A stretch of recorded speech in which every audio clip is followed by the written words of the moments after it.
Hey guys, this is Tiger with Nachos Pop Shop. I buy, grade, sell, and trade Pokemon cards and Dragon Ball Z cards, and I've been getting into Union Arena lately. This video is going to be basically about where you should be sending cards to get graded right now. I've been having a hard time deciding with some of my cards, especially Pokemon. So I'm going to go over basically the different companies that are available right now in the current market and basically what my option and plan and strategy is pretty much moving forward right now with some of the cards. Because as you know, if you watch some of my previous videos, I did buy a lot of side dogs from Ascended Heroes. Those cards actually have traced back a little bit. So they at some point they were 115, even 120 for the raw copy. Right now you can still find them at 90, 95, $100. So right now I have 7 of them that I'm sent to get graded, and I've been struggling to make a decision on like where to send them because obviously you have Tag, you have Beckett, and you have PSA. And things have changed a lot, as you know, or if you don't know, PSA doesn't have any value submissions. So basically, the cheapest submission that you have PSA right now it's $80, and then Beckett still has their value submissions, and you can do the $35 one, which is 9 weeks. But Beckett is extremely hard to get 10s, especially for Pokemon, because their standards are just really, really, really high. So basically, if you collect any graded cards, the highest standard is going to be Beckett, which is something interesting that I'm trying to like figure out and see what people think about it, because I've also realized that people don't really care about having the highest quality card as long as it has a 10 on it and it says a PSA 10 or any 10. People are for the most part happy. It's usually like the hardcore collectors that have a little bit more of a, not a problem, but they have more preference when it comes to like different cards. And I've graded with PSA myself for the last 3 years for Pokemon, and I've always been pretty good with getting 10s. Obviously, as you do this more, you get better at spotting cards that you shouldn't be sending, or cards that are like clean that you're like, this one's either a 9 or a 10, not in between, you know? So that's basically where I'm at, where my cards are. If I send them to PSA, I can honestly say that I would get like 8 out of 10 cards, usually 10s, if I send in cards every time. So let me show you, let me share my screen with you, and show you what I'm basically doing.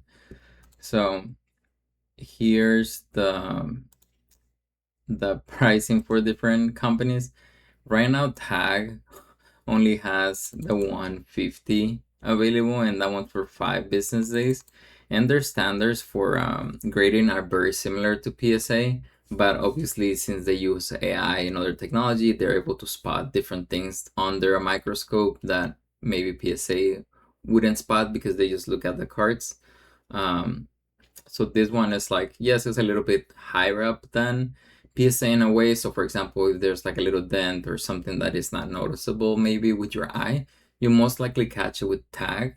But the fact that right now you can only do 150 or 300 a card, which is 2 to 3 business days.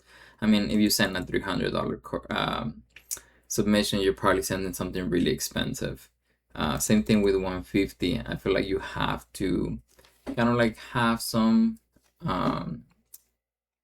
room with the price, and like obviously you're risking $150 for a card. So for example, I'll tell you one card that I'm currently thinking that I potentially will send to Tag is this one.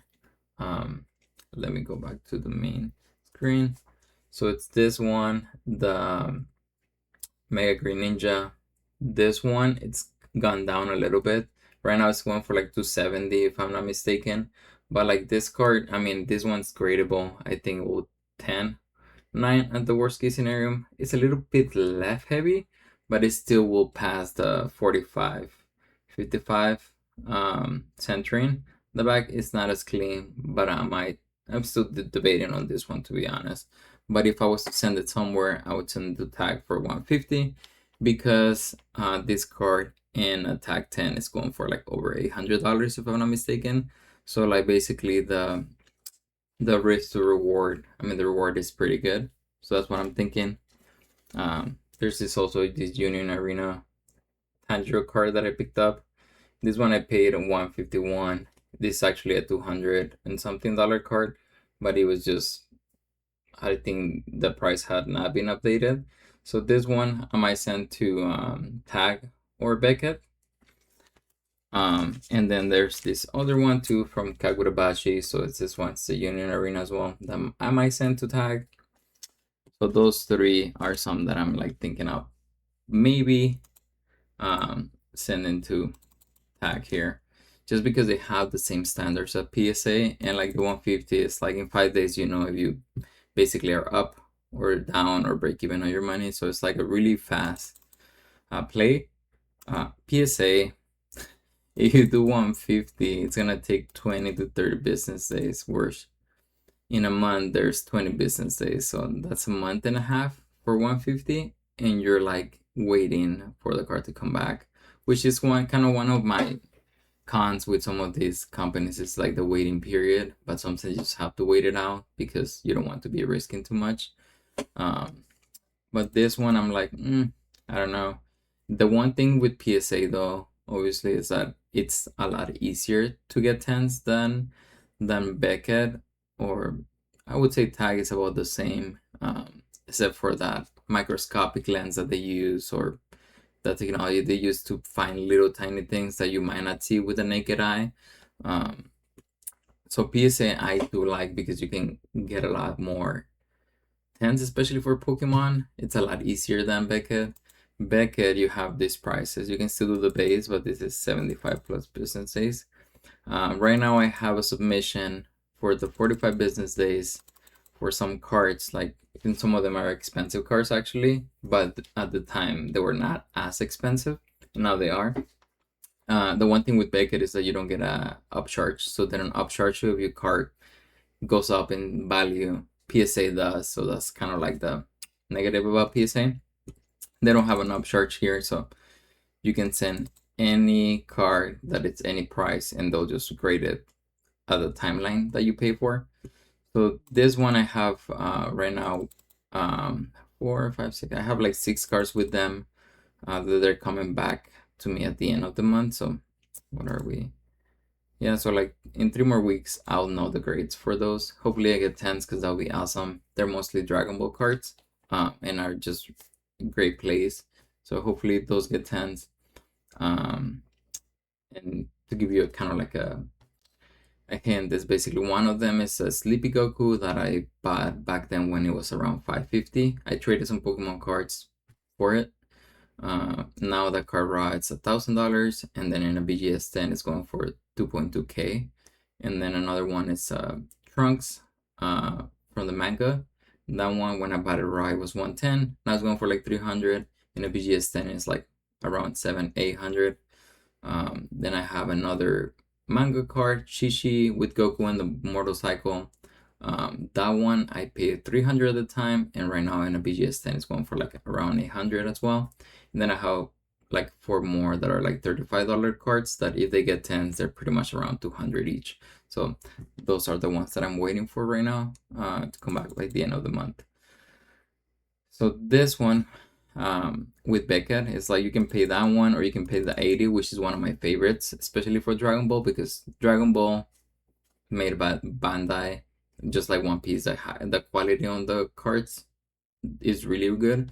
So you usually want to go to Beckett first, and then if you get a 9.5, you can always crack it and send it to PSA, and it's gonna be a PSA 10 basically for the most part. There's a bunch of people that have done like testing with this, so there's like a lot of data back there out there. So like, literally, if you search on YouTube like, will a Beckett 10, Beckett 9.5 turn into a PSA 10, you'll see a bunch of videos of people that have submitted several amounts of cards, and it always happens because if you go and look at the standards for grading for Beckett, their 9.5s are almost identical standards to what PSA 10s are. So if you're really trying to collect for like the cleanest cards, Beckett is the way to go. But PSA moves the market because they grade so many cards, and obviously this collecting cards and everything is a business. at the end of the day, and a lot of people are in it for the money. So if you want to send cards somewhere to get the highest returns,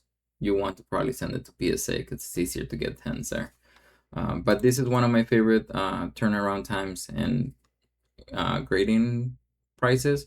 It's only $80. For example, if I buy a card that is 100, I paid $80. And that card turns into like 350 or 400, and in 15 business days you get them back. That's just 3 weeks. So that one's pretty good. I do like this one too when there's cards that are like, I don't know, maybe like 500 or more, 300 or more, depending on what the risk to reward ratio is. Because this one you also get back into 5 days, and obviously Dragon Ball, One Piece, this probably should be your first option. When it comes to PSA, I mean, it's difficult because right now you're kind of like capped out here with the pricing. Like 350, who's really gonna pay 350? 150, I can see it, but still, it's like basically 4 to 6 weeks, so like a month and a half. This one also saves you a lot more money, so I am pretty confident now that after doing research too and trying to debate and ask different people, because I did ask some people about like what they were thinking. This $80 ones is probably the best option, especially for Pokemon right now. And right now I am sending these cards. So let's see. Yeah, so I'm sending my 7 Psyducks, 1 Crobat, and 2 Megaladias. This one I'm gonna really making much of a profit. But since I'm already sending something, I figured might as well throw it in there, because I'm starting to think about this grading place as like year-long submissions. So like what I'm trying to say basically is how many cards I send at the end of, by the end of the year, and it all will be part of the same profit or value that I create for my cards. So like right now, since I'm sending some other cards, I might as well throw this one in. This one I paid like 70 something dollars. So I made a little spreadsheet so you can see what the difference in profits is. Also, like depending on what grading tier you pay for. So like in this one, I have the 7 Psyducks, the Crobat, and the Latias only. I didn't add any of the Union Arena cards. So this is just strictly Pokemon. So this is what I pay for the cards, so $926 in total. If I was to pay the 150 to get them a little faster, which is 6 weeks, I'll be spending 1,500 in just grading fees. If I do get tens, the value of the cards would turn into 3560 when I'm spending 24, 26. So there's only a 46% profit with that, and you're paying a lot of grading fees. And if I did the 80, I'm spending $800 in grading fees, which yes, it takes a little longer, but I am saving basically almost half in grading fees to send other things. So basically I send this one, and then in a couple more weeks I can also send another batch and just kind of like start trying to get some submissions going like that. And obviously, you want to make a profit or create value with these cards. So like with this one, I'm still, if I get tens, I'm still 3560, but the profit is significantly more. If you see, basically I make 1834, and that's over 100% of your money, and you're paying less in grading fees, which is less of a risk. Because if you lose the grading fee, yes, let's say I get a couple tens and a couple nines for some reason, then maybe I'll lose like, I don't know, $200, $300 in grading fees. So it just depends. But I'm really confident in all of these Psyduck cards. So hopefully I get a bunch of tens. Because I also hear people sometimes saying like, oh, you shouldn't send a bunch of the same card in a batch. But I've personally never had a problem, to be honest with you. I hear people say that because they're skeptical about PSA sometimes, but I think that's kind of like a cop out for like not knowing how to grade. To be honest, it's like it's totally fine if you get a 9 every now and then. It's not the end of the world. And some of these cards are illustration rares, so they are hard to grade. SIRs are a lot easier, but illustration rares are hard to grade. That's why if you go to like Paldea Evolve or some of the older, newer sets, Some of those cards are really expensive because there's not a lot of 10s. But when I looked online, the I think the ratio to get 10s for this item wasn't that bad. So I'm pretty confident that I can get a lot of 10s. And basically, if I was to send this to like somewhere to like Beckett, which would be nice too, yes, I can pay like 35, so almost like half less than PSA. But I'm probably not going to get many 10s. It'll probably be a lot of 9.5s and 9. So it doesn't make sense to send it there. And then tag, you're basically just, it's out of the picture because you shouldn't spend 150. Then you're increasing your risk to lose more money. So basically, to recap, I'm sending all of these cards, all the side dogs. Yeah, it's a bunch of side dogs. So 7 side dogs, the Crobat, and then 2 Megaladias to PSA. And then the other ones, like I said, I'm still debating on where to send them. But I think I might send this to Tag. And I also have a $50 off for Tag, so I'm trying to use it. And then I have some other cards that are like, they're not as expensive, and they're Dragon Ball Z cards. Here they are. That I'm probably thinking I'll send with the regular submission, with a 35.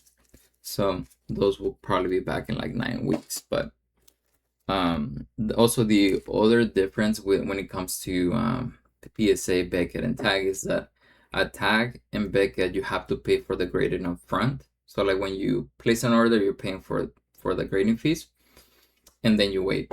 And PSA, it's always been there. I don't know why they never changed it, but with PSA, you create a submission, you ship it to them, they receive it, and you don't pay for the grading until they actually grade your cards. So that's also kind of like a somewhat an advantage, is that you're not really spending any money until like they actually grade your cards. And with the way things are right now, PSA also buys your cards, so they usually give you an offer after they grade them, and usually that offer lasts for like a day or two in my experience. And I've sold some things to them before because I've graded cards that I look at the prices that I would sell them, like either on eBay or like separately at a card show to a vendor or other people here. And for example, there were some instances where maybe I would make $20 more like here in person, but then it was just so liquid to just click accept the offer at PSA, and yes, miss out on 20 extra bucks, but you don't have to do anything else. So it was just like very efficient. Or you can also sell with them on their account, which I've never done. I've only sold to them directly. So that's also a nice option, that you can literally just start sending cards like with the $80 one to them that are really gradable, like the side dogs. Because the margins are like, you turn, let's see, 180 to 400. Let's say they give you an offer for like 350, you're still making more than double your money. So it's kind of like a little cheat code in a way. But for me, I think that's like the best way to grow your collection right now. Or if you literally just want to make money, I forget that people do this for money too. Like in general, there's people that are creating massive amounts of cards and just making a profit every 40 to 50 business days, and that's just how it works. Because you can sell straight to PSA, then I think they sell to GameStop. I don't know. I really don't know how it works because there's just so many other companies too. The rip packs, and you get slabs and stuff like that. So it is just kind of like a big money business at this point. But I just wanted to go over like the different companies with you guys, and like share with you guys like my thoughts and ideas. And also, if you have any ideas and you maybe have a different opinion on what to do with some of these cards, feel free to let me know in the comments. But I'll catch you guys on the next one. Thanks for watching. Peace.